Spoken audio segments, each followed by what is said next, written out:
Sometimes love leads you to a place where you never thought you'd be. I am a girl gone glad.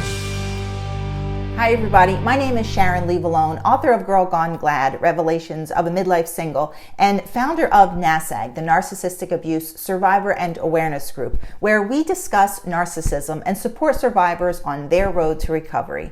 Trauma bonding is a term used to describe the intense attachment that someone feels for their abuser. A trauma bond begins to form when an abuser's behavior dramatically changes on a dime. They can be kind and loving one minute and for little to no reason at all, be mean and hurtful the next. They may lash out in anger or in tears. They may say things that are shockingly cruel, or they may become cold and indifferent or bothered, annoyed, and agitated.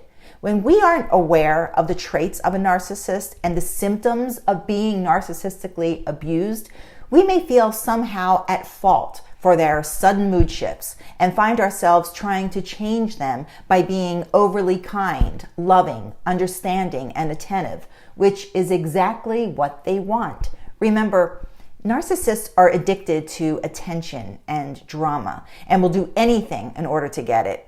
To them, a normal, healthy relationship is simply boring. So when things are going well in the relationship and we're feeling comfortable, they have to stir it up somehow, some way, because chaos and disruption is like a high for them. When we aren't aware of how a narcissist works, we may find ourselves spending much of our time and energy trying to put them back into that good mood where they treat us well. We will do anything to make them happy by loving them more, treating them better, or doing more for them. We may even find ourselves doing things that go against our morals and our values simply to try to please them, with the hope that they will permanently grace us with their pleasant side. Eventually they will, because they have to, in order to keep us on the hook. No one would stay in a relationship that was all bad. So the intermittent behavior that they show us is absolutely necessary in order for them to keep us in the game. When we don't set and enforce our own personal boundaries, we allow others to treat us poorly. And when we allow others to treat us poorly, we're treating ourselves poorly. Unfortunately, by the time we even become aware of this very unhealthy, self-sabotaging dynamic, the trauma bond is formed. The narcissist's addiction to attention is satisfied by our formed addiction to the relief and hope that comes from the narcissist's sporadic good moods. You see how that works? In other words, a narcissist gives us so little that if we don't have strong boundaries, we can wind up dropping our bar lower and lower.